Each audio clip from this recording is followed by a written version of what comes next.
Kilo de Ciencia, un podcast de cienciaes.com con Jorge Laborda Fernández. Hoy os invitamos a escuchar Necesidades diarias de los lípidos, segunda parte.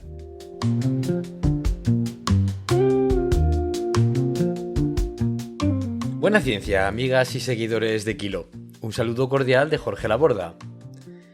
En este programa de Kilo in Memoriam, la Fundación Grande Cobian, Ángel Rodríguez Lozano y quien os habla, os ofrecemos la segunda parte de la conferencia titulada Necesidades diarias de lípidos.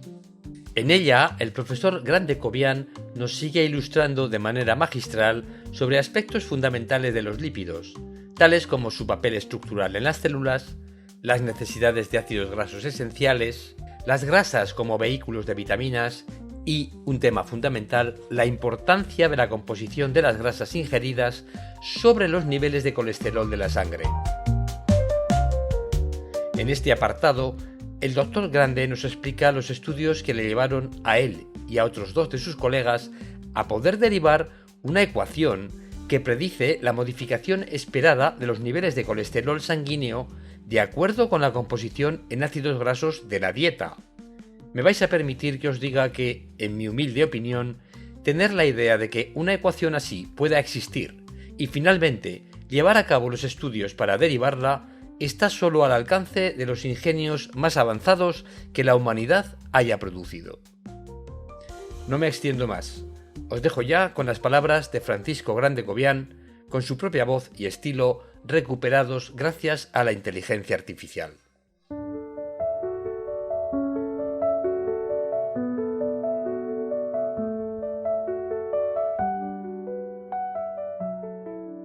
Los lípidos, como ya se ha dicho, desempeñan un papel estructural relacionado fundamentalmente con la edificación de las membranas biológicas, tanto las que envuelven a las células como las que rodean a los orgánulos intracelulares. Pero mientras que los lípidos que sirven como reserva de energía son fundamentalmente grasas neutras, es decir, triglicéridos, los que se encuentran formando parte de las membranas biológicas son fundamentalmente fosfolípidos, tales como las lecitinas y cefalinas. Estas y otros lípidos complejos constituyen lo que los investigadores franceses Mayer, Schaeffer y Terroin designaron como elemento constante para indicar que forman parte de las estructuras orgánicas y no están disponibles para ser utilizados como fuente de energía durante el ayuno. En contra de algunas opiniones infundadas, los fosfolípidos no tienen significación particular desde el punto de vista nutritivo. Quienes, por ejemplo, atribuyen extraordinarias virtudes nutritivas a las lecitinas parecen olvidar que no son absorbidas como tales. Durante la digestión, los ácidos grasos son liberados por la acción de las fosfatidasas A y B. La base nitrogenada es liberada por la acción de una fosfodiesterasa y el ácido glicerofosfórico resultante es desdoblado en glicerol y ácido fosfórico por la acción de fosfatasas inespecíficas existentes en las células de la mucosa intestinal. Las células animales son capaces de sintetizar fosfolípidos a partir de sus componentes y los fosfolípidos como tales no son indispensables para la nutrición de los animales. Este hecho fue demostrado por primera vez por McCollum en 1909, como describe en sus memorias en 1964. Uno de los componentes de las lecitinas, la colina, fue considerado como una vitamina, es decir, un nutriente indispensable para ciertas especies animales, pero no conocemos que haya sido descrita nunca una deficiencia de colina en la especie humana. Debido a la abundancia de colina, es poco probable que las dietas adecuadas sean deficientes en colina. Tales dietas contienen entre 400 y 900 miligramos de colina por día y la síntesis endógena, más la cantidad suministrada por la dieta, parece suficiente para satisfacer las necesidades de dicha sustancia.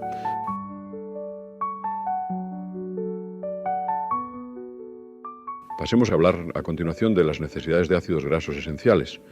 Se admite en la actualidad que los llamados ácidos grasos esenciales linoleico y linolénico son necesarios para el normal funcionamiento de todos los tejidos animales, aunque no parece que lo sean para el desarrollo de células en cultivo, según publica Hansen en 1986. Su presencia en la dieta es indispensable porque los animales, incluido el hombre, no son capaces de introducir enlaces dobles en la molécula de los ácidos grasos en las posiciones características del ácido linoleico y el alfa-linolénico. El organismo animal, mediante reacciones de desaturación y elongación, es capaz de modificar el grado de saturación y el tamaño molecular de los ácidos grasos, pero no es capaz de introducir enlaces dobles en posiciones por debajo del carbono 9, contando a partir del extremo metílico de la molécula. El papel fisiológico de los ácidos grasos esenciales puede resumirse en dos grupos principales de funciones, estructurales y biosintéticas. Las funciones estructurales incluyen su participación en la composición de las membranas biológicas, cuyas características dependen en buena medida de las propiedades físicas de los ácidos grasos que las constituyen. Una de las manifestaciones más características de la deficiencia de ácidos grasos esenciales consiste en alteraciones cutáneas que son acompañadas por un aumento de la permeabilidad de la piel al agua. Las funciones biosintéticas de los ácidos grasos esenciales se relacionan principalmente con la capacidad del ácido linoleico a través de sus derivados de 20 átomos de carbono y configuración N6, para servir de precursor de una familia de compuestos de gran actividad biológica que incluye las prostaglandinas, los tromboxanos y los leucotrienos. Las necesidades de ácidos grasos esenciales de la especie humana no son bien conocidas. Se acepta que una cantidad de ácido linoleico, equivalente a un 1 o 2% de la energía total de la dieta, es suficiente para el adulto, pero el Comité de la FAO, en 1977, la cifra en un 3% de dicha energía. Volveremos sobre esta cuestión al tratar de establecer las necesidades diarias de grasa. Abordemos ahora el asunto de las grasas de la dieta como vehículo de vitaminas liposolubles. 4 de las 13 vitaminas necesarias para el hombre, las llamadas vitaminas liposolubles, se encuentran habitualmente asociadas con los componentes lipídicos de los alimentos y en las grasas o aceites que forman parte de nuestra dieta. Las grasas de la dieta desempeñan, por tanto, una función nutritiva que consiste en servir de vehículo a dichas vitaminas liposolubles. Por otra parte, la presencia de una cierta cantidad de grasa en la dieta parece ser necesaria para la absorción en el aparato digestivo de las vitaminas liposolubles y algunos de sus precursores. La utilización digestiva de los carotinoides, por ejemplo, aumenta al añadir un aceite a la dieta pobre en grasa. La absorción de los carotenos está influida por el tamaño molecular de los ácidos grasos que constituyen las grasas de la dieta y disminuye al aumentar el tamaño de estos.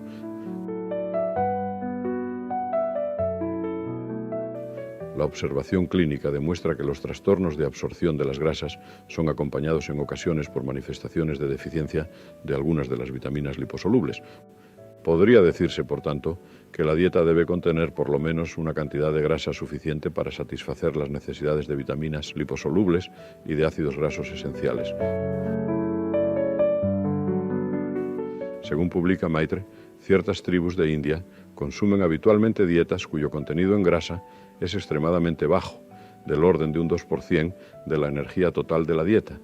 Como señalan Davidson y Passmore, en 1986, aunque la salud de estos individuos no es ideal, no se han observado en ellos manifestaciones atribuibles al bajo consumo de grasa. La dieta de un adulto que ingiere diariamente 2.700 kilocalorías, por ejemplo, y cuyo contenido de grasa corresponde a un 2% del valor energético de la misma, contiene solamente unos 6 gramos de grasa por día. Las observaciones realizadas en Europa a la terminación de la Segunda Guerra Mundial, publicadas por Kiss y colaboradores en 1950, indican que ciertas poblaciones subsistieron durante 6 meses con un consumo de grasa que no excedía de 3 a 5 gramos por día, sin que pudiese demostrarse en ellos la existencia de manifestaciones específicamente atribuibles al bajo consumo de grasa.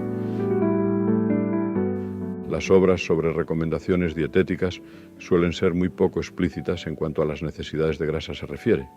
Romsos y Clark, en 1980, estiman que 200 kilocalorías de grasa por día, unos 22 gramos, son suficientes para satisfacer las necesidades de ácidos grasos esenciales y vitaminas liposolubles del sujeto normal. Esta cantidad corresponde a un 7,4% aproximadamente de la energía total de una dieta de 2.700 kilocalorías diarias, cantidad que es evidentemente mucho menor que la habitualmente consumida en los países avanzados. Es importante recordar que el contenido de vitaminas liposolubles varía de unas grasas a otras y que depende del origen de la grasa.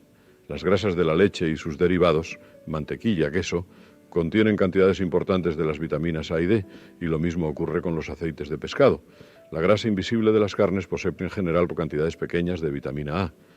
Esta vitamina no suele estar presente en los aceites vegetales. Una excepción es el aceite rojo de palma, que contiene cantidades elevadas de betacaroteno, precursor de la vitamina A. Expresado en términos de vitamina A, el contenido de betacaroteno del aceite rojo de palma es casi el doble del contenido en vitamina A del aceite de hígado de bacalao. La vitamina E es abundante en la mayoría de los aceites vegetales, que constituyen la principal fuente de esta vitamina en las dietas habituales.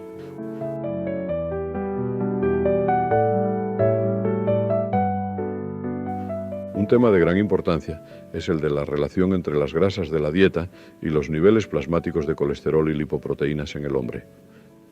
Mucho del interés actual por el estudio del papel de las grasas en la nutrición humana se debe a la relación que existe entre la cantidad y composición de la grasa de la dieta y los niveles plasmáticos de colesterol y lipoproteínas. Estos niveles, a su vez, están relacionados con el desarrollo de la lesión arteriosclerótica y su complicación clínica, el infarto de miocardio, que, según publican Rizek y colaboradores en 1988, constituye actualmente una de las principales causas de muerte de la población masculina en los países más desarrollados. La llamada hipótesis dietética de la arteriosclerosis postula que el consumo de ciertas grasas favorece el desarrollo de la lesión arteriosclerótica y que este efecto se debe a la influencia que la grasa de la dieta ejerce sobre los niveles plasmáticos de colesterol y su distribución entre las dos principales clases de lipoproteínas circulantes. La incidencia de infarto coronario está relacionada con el consumo de dietas ricas en grasa, particularmente grasas saturadas. En un estudio denominado el Estudio de 7 países, en el que se estudió en la población de 7 países la relación entre consumo de grasa y la incidencia de infarto de miocardio, y cuyos resultados fueron publicados por Case, en 1980 se observó una relación positiva entre infarto de miocardio y consumo de grasa saturada, expresado en porcentajes del valor calórico total de la dieta. Existe igualmente una elevada correlación entre los niveles de colesterol total del plasma y la incidencia de infarto de miocardio, demostrada unánimemente tanto en las comparaciones de distintas poblaciones como en los estudios longitudinales en grupos de sujetos examinados periódicamente durante un número de años. Los clínicos han mostrado en el pasado cierta resistencia a admitir la posibilidad de influir sobre los niveles plasmáticos de colesterol por medios dietéticos. La primera demostración de esta posibilidad fue llevada a cabo por Schonheimer en 1933, en una mujer que padecía hipercolesterolemia familiar. Cuando esta paciente fue sometida a una dieta vegetariana de bajo contenido en grasa, la cifra de colesterol total mostró un descenso considerable. Puesto que la dieta vegetariana estaba por definición prácticamente desprovista de colesterol, dicho efecto se atribuyó a la falta de colesterol de la dieta. Más tarde, al introducirse en Estados Unidos la dieta de arroz y fruta, dieta de Kemner, para el tratamiento de la hipertensión, se observó que dicha dieta producía un marcado descenso de los niveles plasmáticos de colesterol total. El experimento realizado por Case y colaboradores en 1950, utilizando esta dieta, demostró que la adición a la misma de una margarina obtenida de un aceite vegetal y por tanto desprovista de colesterol, elevaba de nuevo el colesterol total del plasma. Esta importante observación atrajo la atención hacia el papel de las grasas de la dieta en el mantenimiento de los niveles de colesterol plasmático. Estas y otras observaciones hicieron que los doctores Case, Anderson y yo mismo emprendiésemos en 1954 un estudio sistemático de las relaciones entre la composición en ácidos grasos de las grasas de la dieta y su efecto sobre los niveles de colesterol total. Los resultados de estos experimentos, cuyos detalles no debo considerar ahora, nos permitieron derivar una ecuación que permite predecir el cambio en el nivel de colesterol total producido al cambiar de una dieta a otra de distinta composición en ácidos grasos. La ecuación establece que al cambiar de dieta, el incremento en los niveles de colesterol expresado en miligramos por decilitro aumenta en una proporción de 2,7 veces del cambio del valor calórico de los ácidos grasos saturados de la nueva dieta y disminuye en una proporción de 1,3 veces del cambio del valor calórico de los ácidos poliinsaturados de la nueva dieta. Estos resultados fueron publicados en 1974. Se deduce de esta ecuación que un aumento en el contenido de ácidos grasos saturados de la dieta, equivalente a un 1% de su valor calórico, con eliminación de una cantidad idéntica en calorías de hidratos de carbono, dieta isocalórica, causa una elevación media del nivel de colesterol total de 2,7 miligramos por decilitro.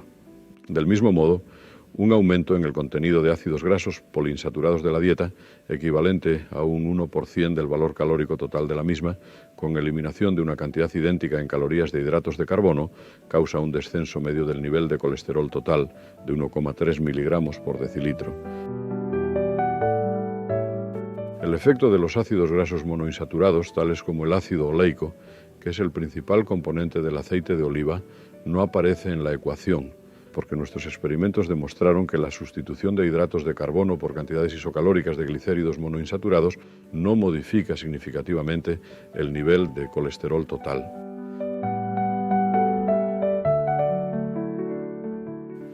Dos hechos importantes se deducen de nuestros resultados. El primero es que el efecto elevador del colesterol de los ácidos grasos saturados es aproximadamente el doble del efecto reductor del mismo ejercido por ácidos grasos poliinsaturados. Por consiguiente, la forma más eficaz de rebajar el nivel de colesterol consiste en la eliminación de la dieta de las grasas saturadas. El segundo hecho es que el efecto de una grasa sobre los niveles de colesterol total es una función lineal de la expresión cantidad de ácidos grasos saturados por 2, menos la cantidad de ácidos grasos poliinsaturados a la que llamaré 2S-P. En consecuencia, grasas cuyo valor de 2S-P sea igual a 0 pueden ser administradas, cualquiera que sea su composición, en cualquier cantidad, sin producir cambios significativos de los niveles de colesterol total. La comparación de dietas ricas en grasas monoinsaturadas y dietas pobres en grasa y ricas en hidratos de carbono confirma los resultados de nuestros estudios originales, demostrando que ambas dietas ocasionan niveles de colesterol total prácticamente iguales. El experimento llevado a cabo por Grundy en 1986, empleando una dieta artificial, demuestra además que la dieta rica en grasas monoenoicas mantiene niveles de colesterol en lipoproteínas de alta densidad superiores a los observados con la dieta pobre en grasa. Más convincente es el experimento llevado a cabo por Mensink y Kattan, aparecido en Lancet en enero de 1987. Este experimento, llevado a cabo con 57 sujetos considerados normales de uno y otro sexo, comparó una dieta rica en hidratos de carbono, incluyendo principalmente hidratos de carbono complejos, con una dieta rica en grasa monoinsaturada, aceite de oliva. El cambio de la dieta habitual produjo un descenso similar del colesterol total en ambos casos, pero la fracción de colesterol transportada por la lipoproteína de alta densidad, HDL, descendió significativamente con la dieta pobre en grasa y rica en hidratos de carbono complejos, mientras que se mantuvo en su nivel inicial con la dieta de aceite de oliva. No es del caso considerar ahora el resultado de estos estudios desde el punto de vista de la prevención de la enfermedad coronaria, pero es evidente que deben ser tenidos en cuenta al tratar de establecer la cantidad y composición más conveniente de la grasa de la dieta en la dieta habitual. Aparte de los efectos nocivos que el consumo excesivo de grasa o de ciertos tipos de grasa puede producir en relación con el desarrollo de las enfermedades cardiovasculares, debo considerar ahora otras alteraciones de la nutrición asociadas con el consumo de dietas de elevado contenido de grasa. La cetosis, es decir, el aumento de la concentración de cuerpos cetónicos en la sangre, ácidos beta-hidroxibutírico y acetoacético, con eliminación de los mismos por la orina y de acetona en el aire expirado, es una manifestación bien conocida en la diabetes, siendo este hecho causa del interés médico por el estudio de dicho fenómeno. Pero la cetosis no es una manifestación exclusiva de la diabetes. Se produce también en el ayuno prolongado, en cuya situación, como ya se ha señalado, el organismo deriva del 80 al 85% de sus necesidades energéticas de la oxidación de grasa y se produce durante el consumo de dietas con elevado contenido de grasa y pobres en hidratos de carbono. Pero la cetosis, considerada tradicionalmente como una grave complicación de la diabetes, es en realidad una respuesta fisiológica beneficiosa en el sujeto normal durante el ayuno prolongado. La producción de cuerpos cetónicos por el hígado suministra un combustible que es utilizado por el cerebro, órgano que en condiciones normales utiliza solamente glucosa como fuente de energía oxidativa. Durante el ayuno, los 120 gramos de glucosa que el cerebro necesita diariamente tendrían que formarse a partir de las proteínas corporales, dando lugar a una elevada destrucción de las mismas y a un acortamiento del periodo de supervivencia. En el lactante alimentado al pecho o con un preparado dietético, la grasa contribuye en un 50% de la energía total de la dieta. Según los datos a mi disposición que publiqué en 1980, las dietas con un contenido de grasa superior a un 66% de su total valor calórico tienden a producir cetosis en los niños que han superado la fase de crecimiento rápido, es decir, en los mayores de 1 año de edad, aproximadamente. Las dietas ricas en grasa o dietas cetógenas han sido empleadas en la reducción de peso de sujetos obesos y han alcanzado cierta popularidad. La literatura sobre esta cuestión es extensa y llena de errores, y la mayoría de las publicaciones coinciden en no tener en cuenta el balance energético de los sujetos. Algunas publicaciones repetidamente citadas en la literatura pretenden demostrar que una dieta hipocalórica, rica en grasa, produce una mayor pérdida de grasa corporal y una menor pérdida de nitrógeno que el ayuno absoluto. No hará falta decir que esta conclusión es incompatible con consideraciones termodinámicas elementales. En 1968, preocupado por las conclusiones de algunas publicaciones aparecidas en la literatura, llevé a cabo un análisis crítico de 3 de ellas, utilizando consideraciones de balance energético para enjuiciar la validez de los resultados. Este análisis me permitió concluir que los resultados obtenidos eran incompatibles con elementales consideraciones termodinámicas. Los errores se debían, en su mayor parte, a las limitaciones de los métodos empleados para la determinación de los cambios de composición corporal producidos durante el experimento, muy especialmente a errores en la determinación de los cambios en el contenido corporal de agua. Aparte de otras consideraciones, no hay, pues, motivo para creer que la dieta cetógena posea ventaja alguna cuando se trata de reducir el contenido de grasa corporal.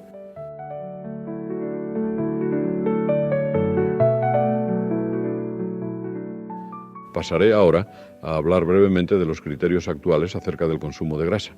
Como se ha dicho repetidamente, el consumo habitual de grasa varía notablemente de unas poblaciones a otras, lo que indica que el organismo humano es capaz de satisfacer aquellas de sus necesidades nutritivas que dependen del aporte dietético de grasa, con cantidades muy reducidas de esta. Parece evidente, según lo dicho anteriormente, que una cantidad de grasa equivalente a un 10% del valor calórico de la dieta diaria es capaz de satisfacer con un generoso margen de seguridad las necesidades de vitaminas liposolubles y de ácidos grasos esenciales, siempre que la dieta incluya grasas de distintos orígenes y características. En una dieta de 2.700 kilocalorías por día, esto equivale al consumo diario de 30 gramos de grasa. Pero la grasa, como se señaló, contribuye a la palatabilidad de la dieta y a su capacidad para saciar el apetito.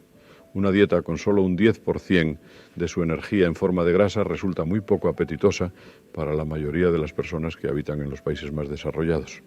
Un buen ejemplo de este hecho nos lo da lo ocurrido con el consumo de grasa en Inglaterra durante la Segunda Guerra Mundial.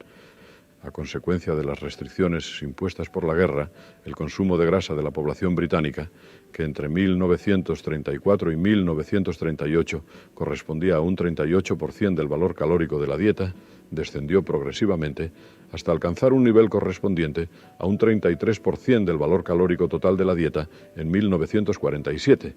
En años posteriores, el consumo de grasa volvió a elevarse, alcanzando un nivel correspondiente a un 41% del valor calórico total de la dieta en 1982.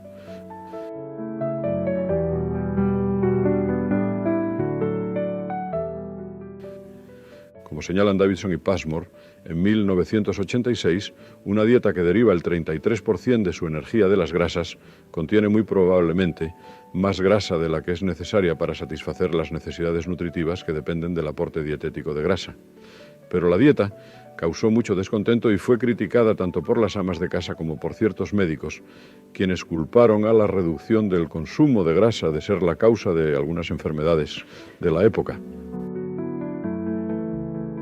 Al otro extremo, y por lo dicho cuando hablé del consumo excesivo de grasa, una dieta cuyo contenido en grasa exceda de un 60 a 65% del valor calórico total de la misma, muy probablemente producirá cetosis y, a menos que la grasa sea insaturada, dará lugar a una elevación nada despreciable del nivel de colesterol total del plasma.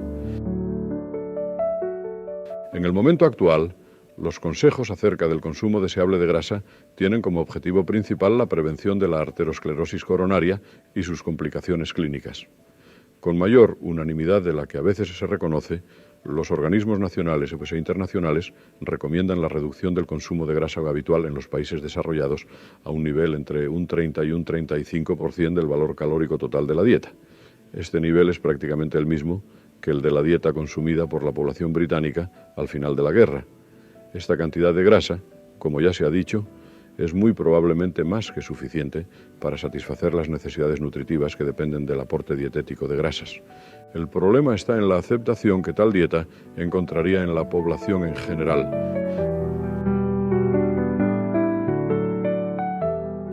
Aparte de la reducción del consumo total de grasa, dicha reducción debe afectar principalmente al contenido de grasa saturada de la dieta, con aumento del de grasas insaturadas.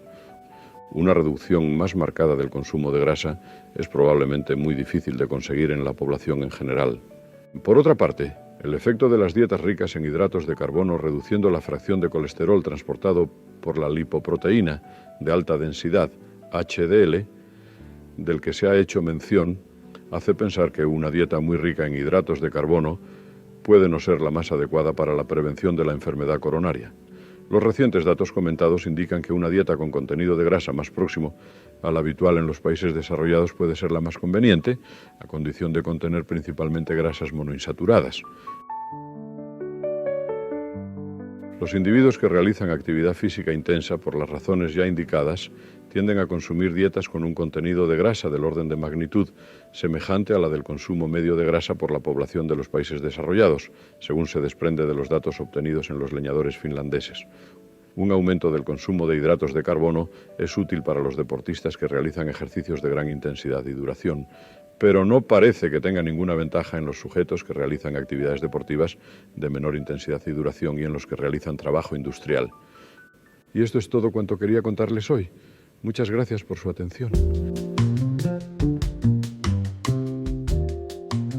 Y así terminaba el doctor Grande Cobian su interesante y muy ilustrativa conferencia.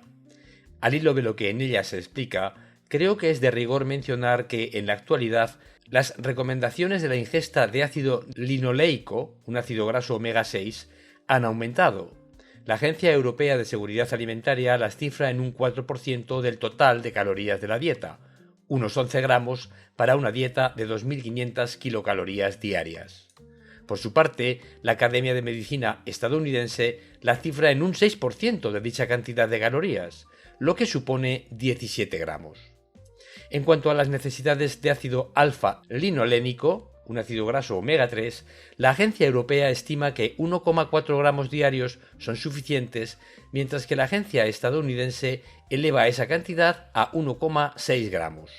Al preguntarle a ChatGPT, un modelo de inteligencia artificial, como sabéis, sobre este asunto, su recomendación es cocinar con aceite de oliva, pero en las ensaladas y aderezos crudos usar una mezcla a partes iguales de aceites tales como oliva, girasol, un 60% del cual es ácido linoleico, y aceite de lino, que posee una composición de ácido linolénico, omega 3, de un 55%. Siempre que comamos ensaladas habitualmente, esto permitirá cubrir de sobra las necesidades nutricionales de ácidos grasos esenciales, tan importantes para nuestro cerebro y para la salud cardiovascular. Y me despido ya con mis mejores deseos. Que los buenos anticuerpos y alimentos os acompañen. Hasta el próximo programa. Buena ciencia. Adiós.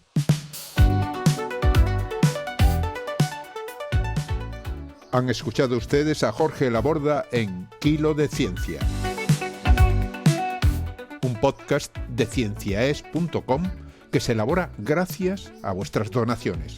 Si deseas colaborar, visita nuestra web y pulsa el botón de donar.